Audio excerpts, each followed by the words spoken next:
પ્રકરણ 11 વિષય એકાઉન્ટ। આપણે આગળના લેક્ચરમાં દાખલા નંબર 16 જોયો હતો। હવે આજના લેક્ચરમાં દાખલા નંબર 17 ની વાત કરવા માટે જઈશું। આ પણ દાખલો જીએસટી વાળો છે। આ પણ જે પણ આમનોંધ છે એ આમનોંધ જીએસટી વાળી છે। તો આપણે જોઈએ સ્વાધ્યાય 4 નો દાખલા નંબર 17, पेज नंबर छे 108। पेज नंबर कयो छे 108। तो विद्यार्थी मित्रों, ज्यारे पण तमे आ विडियो जोवो छो त्यारे तमारे चोपड़ी जोड़े राखवानी छे, कारण के रकम जोवा माटे तमारे चोपड़ी जोड़े राखवानी छे। तो आपणे जोईए दाखला नंबर 17 में पहली रकम छे सूरतना सावन पटेल पासेथी सूरतना सावन पटेल पासेथी 40,000 नो माल 10% वेपारी वटावे अने 10% रोकड़ वटावे खरीद्यो। हवे आपणे खरीदी आवे એટલે આપણને ખબર પડી જાય કે આવક પૂરતી વસેક આવશે, પણ સુરત એ ગુજરાત રાજ્યની અંદરનો વ્યવહાર છે કે નહીં? सूरत एक गुजरात राज्यनी अंदरनो व्यवहार छे એટલે બે વસેક આવશે। આવક પૂરતી કેન્દ્રીય વસેક, આવક પૂરતી રાજ્ય વસેક। તો આપણે પહેલા અનુમત કરીએ સુરતના સાવન પટેલ પાસેથી 40,000 નો માલ 10% વેપારી વટાવે અને 10% રોકડ વટાવે ખરીદે। તો વ્યવહાર ઉધાર છે। વ્યવહાર કેવો છે? ઉધાર। તો ઉધાર વ્યવહાર છે એટલે આપણે લખવાનું શું આવશે? तो अहींया आपणे लखवानुं 2019 मे तारीख 1। तो आपणे लखीए खरीद खाते उधार, खरीद खाते शुं थशे? उधार। हवे जो उधार व्यवहार होय तो व्यक्तिनुं नाम आवे, तो आपणे अहींया लखवानुं ते सावन पटेल खाते, सावन पटेल खाते। તમે જમા લખો છો ને તો અહીંયા જમા લખવાની જરૂર નથી, કારણ કે આપણે અહીંયા શું લખી દીધું? તે લખો એટલે ખબર પડી જાય કે આ વ્યવહાર કેવો કરેલો છે? જમાનો છે। તો જો ખરીદ ખાતે ઉધાર તે સાવન પટેલ ખાતે। હવે જો વ્યવહારમાં આપણે સુરત એ રાજ્યની અંદરનો વ્યવહાર છે, અંદરનો વ્યવહાર હોય અને ખરીદી હોય ત્યારે એને તમને આગળ કોષ્ટકમાં લખાવેલું છે કે આવક પૂરતી કેન્દ્રીય વસેક અને આવક પૂરતી રાજ્ય વસેક। તો અહીંયા શું આવશે? આવક પૂરતી કેન્દ્રીય વસેક શું થશે? ઉધાર। આવક પૂરતી राज्य वसेक शुं थशे? उधार। चलो आटला सुधी खबर पड़ी गई तमने। हवे किंमत कई रीते मूकवानी? तो 40,000 नो माल 10% वेपारी वटाव छे। मैं तमने कीधेलुं छे वेपारी वटावनी चोपड़े नोंध थती नथी, तो 10% कीधुं छे એટલે 40,000 मांथी 10% बाद करो। 40,000 ना 10% 4,000 ने बाद करो तो खरीद खाते केटला आवशे? 36,000। કેટલા આવશે? 36,000। હવે બાજુમાં તમને 10% રોકડ વટાવ દીધો છે, તો રોકડ વટાવની ચોપડે નોંધ થાય છે એટલે એને બાદ કરવાની નથી, જેટલી રકમ છે એટલી જ રાખવાની છે। હવે જો આ બંનેને જીએસટી આપવાની છે 36,000 માંથી, તો આમાં તમને ચોપડીમાં જીએસટી 9% દીધી છે। કેટલા ટકા દીધી છે? 9%। તો તમે જીએસટી આપણે જો 36,000 ના તમે 9% કરો तो 36,000 ना तमे 9% करशो એટલે 3240 આવશે। કેટલા આવશે? 3240। બંનેને સરખા ભાગે આપવાની આવે જીએસટી એટલે આના પણ કેટલા આવશે? 3240। આ ત્રણનું ટોટલ કરવાનું, ત્રણનું ટોટલ આવશે 42,480। કેટલું આવશે? 42,480। બાબત જે લખવાની माल 7 पर खरीद्यो तेना।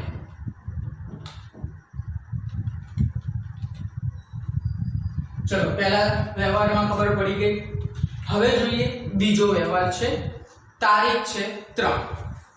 કઈ તારીખનો વ્યવહાર છે? ત્રીજી તારીખ।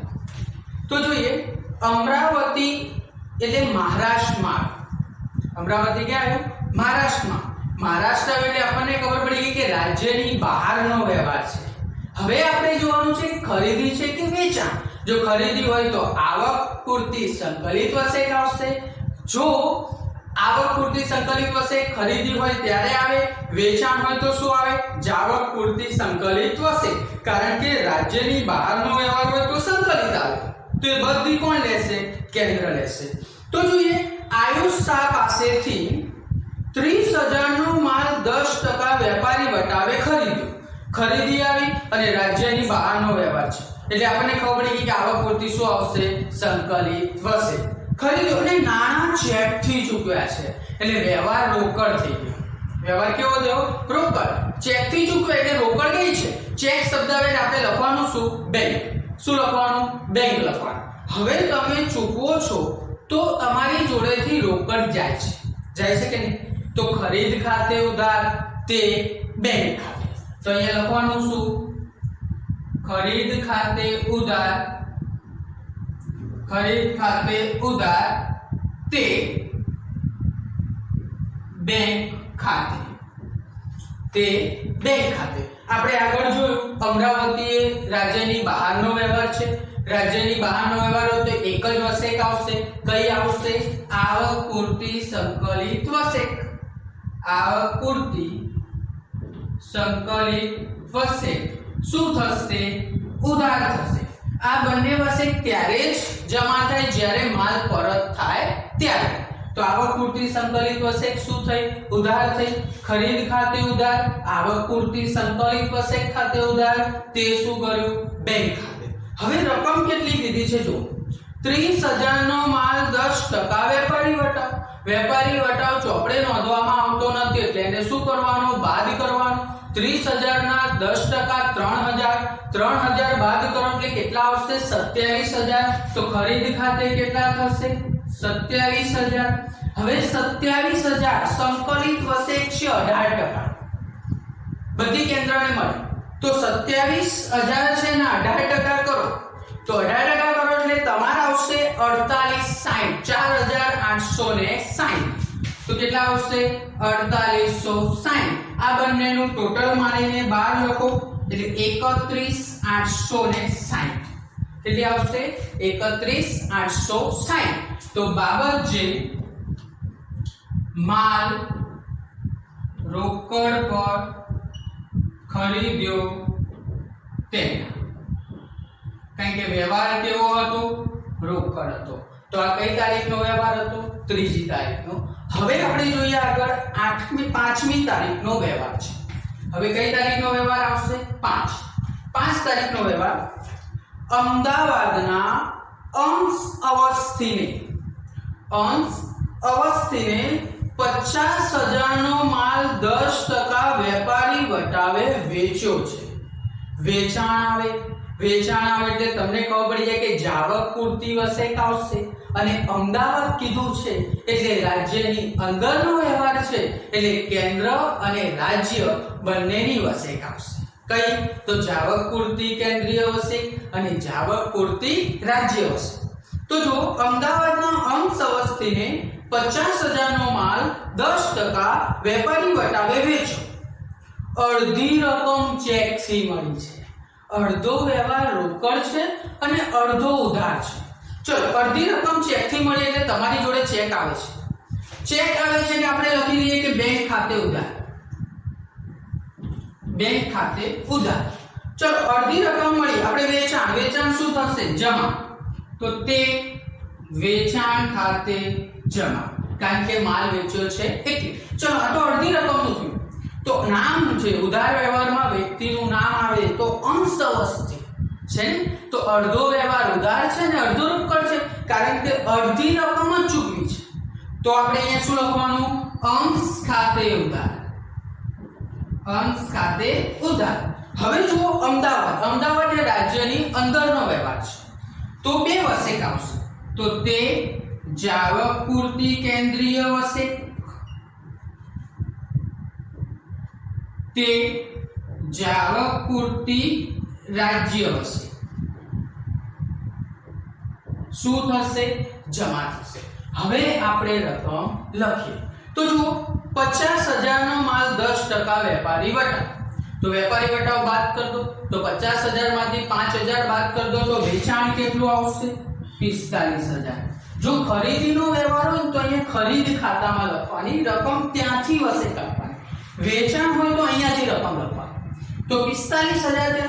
હવે જાવક પૂર્તિ કેન્દ્રીય વસે અને જાવક પૂર્તિ રાજ્ય વસે. તો આ બંનેને આપણે કેટલા ટકા આપવાના છે? 9%. તો 4,050 અને 4,050. તો 45,000 ના 9% કરો તો 4,050 અને 4,050. હવે જો આ 4,050 આપણે આવે તો ત્રણેયનું ટોટલ મારવા. આ ત્રણેયનું ટોટલ મારશો પછી જે ટોટલ આવે એમાં અડધી રકમ આપણે ચેકથી ચૂકવી છે અને અડધી રકમ બાકી છે. તો બંનેને કેવા ભાગે આપી દેવાના? સરખા ભાગે. ભાગ્યા શું કરી દેવાના? 2. એટલે બંનેને 26,550 અને 26,550. તો આ બંનેને અડધી અડધી રકમ મળી જાય. આ ત્રણનું ટોટલ મારવાનું. પછી આપણને કીધું છે કે અડધી રકમનો ચેક આપ્યો છે. તો અડધી રકમનો ચેક આપ્યો એટલે કેટલાનો ચેક આપી દીધો? 26,550. અને કેટલા બાકી છે? 26,550. બાબત જે લખવાની, માલ વેચ્યો પરંતુ અડધી રકમ ચેકથી મળી તે. ચલો 5મી તારીખનો વ્યવહાર ખબર પડી ગઈ. હવે જોઈએ 8મી તારીખનો વ્યવહાર. કઈ તારીખનો વ્યવહાર આવશે? 8 તારીખ. તો જો નાગપુર એ મહારાષ્ટ્રમાં છે. નાગપુર કઈ જગ્યાએ? મહારાષ્ટ્ર. તો નાગપુર મહારાષ્ટ્રના નીલ મહેતાને 20,000 નો માલ 10% વેપારી વટાવે અને 5% રોકડ વટાવે વેચ્યો. રકમ ચેકથી ચૂકવ્યો કોઈ ઉલ્લેખ નથી. એટલે વ્યવહાર કેવો થયો? ઉધાર થયો. વ્યવહાર કેવો થયો? ઉધાર થયો. અને ઉધાર વ્યવહારો એટલે આપણને ખબર છે કે વ્યક્તિનું નામ આવે. તો અહીંયા આપણે લખવાનું નીલ મહેતા ખાતે ઉધાર. નીલ મહેતા ખાતે શું થશે? ઉધાર. તે વેચાણ ખાતે. વેચાણ હંમેશા શું થશે? જમા. તે વેચાણ ખાતે. હવે આપણે નક્કી કરવાનું કે મહારાષ્ટ્ર છે. નાગપુર કઈ બાજુ આવ્યું? મહારાષ્ટ્રમાં. તો મહારાષ્ટ્ર રાજ્યની બહારનો વ્યવહાર છે અને રાજ્યની બહારનો વ્યવહાર હોય અને વેચાણ હોય તો હવે તમને ખબર પડી ગઈ કે શું આવશે? જાવક પૂર્તિ સંકલિત વસે. તો શું આવશે? તે જાવક પૂર્તિ સંકલિત વસે. શું થશે? જમા. ચલો વેચાણ કેટલું છે? 20,000 ના 10% વેપારી વટાવને બાદ કરજો તો 2,000 બાદ થઈ જશે. તો કેટલા આવશે? 18,000. તો કેટલા આવશે? 18,000. રોકડ વટાવ આપ્યો છે પરંતુ રોકડ વટાવની ચોપડે નોટ થાય છે એટલે એને કશું જ કરવાનું નથી. હવે તમને જો 20,000 ના માલ 10% વેપારી વટાવ આપણે બાદ કરી દીધો. હવે જાવક પૂર્તિ સંકલિત વસે કેટલા ટકા છે? 18% છે. કેટલા ટકા છે? 18%. તો 18,000 ના 18% કરો એટલે 3240 આવશે. કેટલા આવશે? 3240. આ બંનેનું ટોટલ મારો એટલે ટોટલ અહીંયા કેટલું આવશે? 21,240. ટોટલ કેટલું થશે? 21,240. હવે જો દાખલા નંબર આપણે બાબત જે હવે તમને લખતા આવડી જશે. માલ વેચ્યો તેના.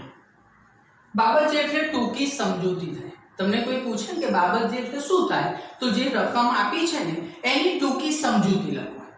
બરાબર. હવે જો તારીખ છે 11 તારીખનો વ્યવહાર. ખાસ સુરતના સાવન પટેલે 1/4 ભાગનો માલ પરત કર્યો. વસેકની પ્રમાણસર રકમ મજરે મળી છે. તો સુરતના જે સાવન પટેલે માલ ખરીદ્યો હતો, સુરતના સાવન પટેલે માલ ખરીદેલો હતો જો છે કે નહીં? તો આપણે આમનો શું કરી દી? ખરીદ ખાતે ઉધાર, આવક પૂર્તિ કેન્દ્રીય વસેક ખાતે ઉધાર, આવક પૂર્તિ રાજ્ય વસેક ખાતે ઉધાર, તે સાવન પટેલ ખાતે. હવે જે આ માલ ખરીદેલો હતો ને એ પરત થયો. પરત થાય તો મેં તમને આગળના વિડિયો જોયા છે, ખબર હશે. પરત થાય તો ઊંધું કરી દેવાનું. તો ઊંધું કરી દો તો સાવન પટેલ ખાતે શું થઈ જશે? ઉધાર. તો સાવન પટેલ ખાતે ઉધાર. તે અહીંયા ખરીદી છે તો અહીંયા ખરીદ પરત લખવાનું. શું લખવાનું? તે ખરીદ પરત ખાતે જમા. તે આવક પૂરતી કેન્દ્રીય વસેક જમા થશે. તે આવક પૂરતી રાજ્ય વસેક શું થશે? જમા થશે. હવે વિદ્યાર્થી મિત્રો આટલું લખ્યા પછી તમને એવું કીધું છે 1/4 ભાગનો માલ પરત કરો. તો આ જે રકમ આપેલી છે ને એના ભાગ્યા 4 કરી દેવા. તો તમે જો 36000 છે, રકમ કેટલી છે? 36000. તો 36000 ભાગ્યા 4 કરો. 9 ચોક 36. તો અહીંયા કેટલા આવશે? 9000. કેટલા આવશે? 9000. તો 36000 અહીંયા જે આપણે ઉધાર કર્યા તે જમા બાજુ કેટલા લખી દેવાના? 9000. 3240 ભાગ્યા પણ 4 કરો. તો 3240 ભાગ્યા 4 કરો એટલે તમારે આવશે 810. કેટલા આવશે? 810. તો અહીંયા કેટલા આવશે? 810. 810. આ ત્રણેયનું ટોટલ ઉપર લખવાનું એટલે કેટલા થશે? 10620. તમારી જોડે કેલ્સી હશે જ. કેલ્સીમાં ગણતરી કરશો એટલે તમને ખબર પડી જશે અને તમારે કેલ્સી પરીક્ષામાં લઈને જોડે બેસવાનું જ હોય છે. તો બાબત જે એટલે ટૂંકી સમજૂતી, માલ ખરીદેલો પરત થયો તેના. હવે તારીખ છે 16 તારીખ. તો 16 તારીખનો વ્યવહાર છે. નાગપુરના નીલ મહેતા પાસેથી 1/5 ભાગનો માલ પરત મળ્યો. વસેક સાથેની પ્રમાણસર રકમ બજરે મળી. તો આગળ નાગપુર એ 8મી તારીખનો વ્યવહાર જો છે કે નહીં? નીલ મહેતા ખાતે ઉધાર, તે વેચાણ ખાતે અને જાવક પૂરતી સંકલિત વસત ખાતે આપણે વેચાણ કરેલું. હવે આ માલ પરત થાય છે. જો માલ પરત થાય તો આને શું કરી દેવાની? ઊંધી કરી દો. તો વેચાણ છે તો અહીંયા ઉધારમાં શું લખી દેવાનું? વેચાણ પરત ખાતે ઉધાર. તે જાવક પૂરતી સંકલિત વસેક શું થશે? ઉધાર. અને તે નીલ મહેતા ખાતે. તે નીલ મહેતા ખાતે. વેચાણ હોય તો વેચાણ પરત લખવાનું, ખરીદી હોય તો ખરીદ પરત. હવે રકમમાં આપણે કીધું છે 1/5 ભાગ. તો 1/5 ભાગ એટલે આ ચલો 18000 છે વેચાણ છે કે નહીં? એના 1/5 ભાગ આપણે કરીએ તો 18000 ના તમે 1/5 ભાગ કરો તો 3600 થશે. કેટલા થશે? 3600. તો 18000 ના 1/5 ભાગ કરો એટલે કેટલા થયા? 3600. હવે 3240 છે. તો 3240 ભાગ્યા 5 કરો તો 648. કેટલા થશે? 648. આ બંનેનું ટોટલ 4248 એટલે 4248. બાબત જે લખવાની માલ વેચેલો પરત થયો તેના. આગળ છે 24 તારીખનો વ્યવહાર. આગળ કઈ તારીખનો વ્યવહાર છે? 24 તારીખ. હવે જો ઓફિસ માટે 40000 નું કોમ્પ્યુટર શુભ ઇન્ફોટેક માંથી ખરીદ્યું. હવે આપણે કોમ્પ્યુટર ખરીદ્યું છે. મેં તમને કીધું કોઈ પણ મિલકત ખરીદો ને તો ખરીદ ખાતે ઉધાર નહીં લખવાનું. મિલકતનું નામ આપ્યું હોય ને તો મિલકતનું નામ લખવાનું. તો કોમ્પ્યુટર ખરીદ્યું તો તમારી જોડે શું આવશે? કોમ્પ્યુટર આવશે. તો પહેલા આપણે લખી દેવાનું કોમ્પ્યુટર ખાતે ઉધાર. તો શું આવશે? કોમ્પ્યુટર ખાતે ઉધાર. કોમ્પ્યુટર ખાતે શું થશે? ઉધાર. હવે જો નાણાં ચેક થી ચૂકવી આપ્યા છે, રોકડ વ્યવહાર થઈ ગયો, તો તે બેંક ખાતે લખવાનું. શું લખવાનું? તે બેંક ખાતે. તે બેંક ખાતે. હવે આપણને કઈ જગ્યાએ કોઈ એરિયાનું કે કોઈ રાજ્યનું નામ આપેલું નથી. જો કોઈ એરિયા કે રાજ્યનું નામ ન આપેલું હોય તો આપણે એવું જ સમજવાનું કે ગુજરાત રાજ્યની અંદરનો જ વ્યવહાર છે. તો બે વસેક આવશે. એક આવક પૂરતી કેન્દ્રીય વસેક. આવક પૂરતી કેન્દ્રીય વસેક ખાતે ઉધાર. આવક પૂરતી રાજ્ય વસેક ખાતે શું થશે? ઉધાર. ચલો હવે જો કોમ્પ્યુટર આપણે ખરીદ્યું છે કે 40,000 નું કોમ્પ્યુટર, એમાં કોઈ આપણને 10% વેપારી વટાવ કે એવી કોઈ માહિતી આપેલી નથી, તો આપણે અહીંયા કેટલા લખી દેવાના 40,000. હવે આ બંનેને કેટલા ટકા આવવાની છે 9%. તો 6 આપણે જોઈએ તો 9 આપણે જોઈએ તો 40,000 છે, એના 9% કરો તો કેટલા થશે 3600. આના કેટલા થશે 3600. આ ત્રણેયનું ટોટલ મારી અને 12 લખવાનું એટલે 47200. કેટલા આવશે 47200. હવે જો 30મી તારીખનો વ્યવહાર છે, 30 તારીખ હું ખાલી તમને 30 31 તારીખનો બે વ્યવહાર છે હું તમને સમજાવું છું અને એ જાતે તમારે લખવાનું છે. તો આપણે જોઈએ 30 તારીખનો વ્યવહાર હું તમને સમજાવું છું. ઓફિસ ભાડાના 10,000 ચેકથી ચૂકવ્યા. ઓફિસ ભાડું આપણે ચૂકવ્યો છો, તમે ચેકથી ચૂકવો કે રોકડમાં ચૂકવો તો તમારી જોડેથી રોકડ જશે અને ચેક શબ્દ આવે એટલે આપણે લખવાનું શું બેંક ખાતે. તો તમે અહીંયા શું લખશો ઓફિસ ભાડા ખાતે ઉધાર. ઓફિસ ભાડા ખાતે ઉધાર તે ચૂકવો એટલે બેંક ખાતે શું કરશો જમા કરશો. તે બેંક ખાતે શું કરશો જમા. હવે જો ઓફિસ ભાડાના 10,000 ચેકથી ચૂકવ્યા તો ઓફિસ ભાડું કેટલું થયું 10,000 થઈ ગયું. કેટલું થયું 10,000 ઉધાર બાજુ લખવાનું. હવે આગળ આપણને ઓફિસ ભાડો કયા એરિયાનો છે કે કયા રાજ્યનો છે ઉલ્લેખ નથી, તો આપણે શું સમજવાનું ગુજરાત રાજ્યની અંદરનો વ્યવહાર છે અને ગુજરાત રાજ્યની અંદરનો વ્યવહાર હોય એટલે બે વસેક આવે. કઈ આવે આવક પૂરતી કેન્દ્રીય વસેક અને અહીંયા કઈ આવશે આવક પૂરતી રાજ્ય વસેક. ચલો હવે તમને આવડે કે ના આવડે 10,000 માંથી આ બંનેને 9% આપી દેવાના, પછી 3 નું ટોટલ કઈ બાજુ લખવાનું જમા બાજુ. આવડશે આ વ્યવહાર. હવે જો આગળ છે 31મી તારીખ. આગળ કઈ તારીખ આવશે 31.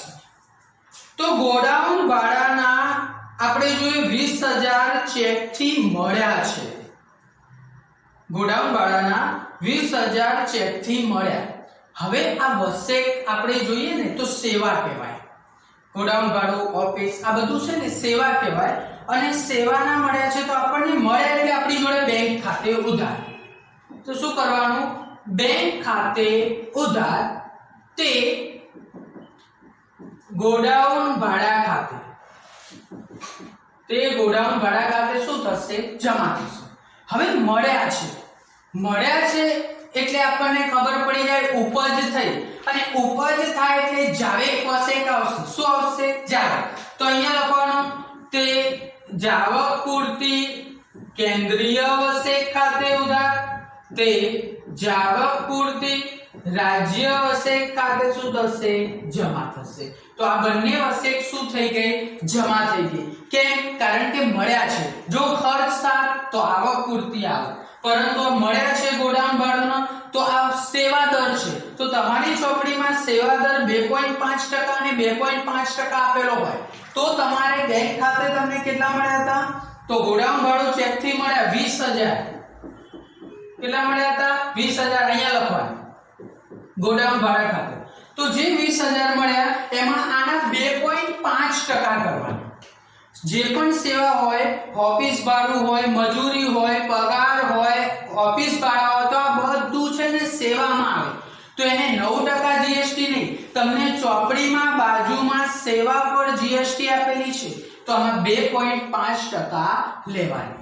હવે વિદ્યાર્થી મિત્રો ક્લિયર. હવે એક આપણે જોઈએ તો એક લાસ્ટ છે 12 નો વ્યવહાર છે 31મી તારીખમાં. તો ભોપાલ એટલે મધ્યપ્રદેશમાં આવ્યું. તો ભોપાલના વેપારી પાસેથી કમિશનના 2500 ચેકથી મળ્યા છે. ચેકથી મળ્યા એટલે તમે આમનો શું કરશો બેંક ખાતે ઉધાર કરશો કે નહીં. મળેલ કમિશન મળેલ અહીં શું લખવાનું મળેલ કમિશન ખાતે શું થશે જમા. હવે રાજ્યની બહારનો વ્યવહાર છે.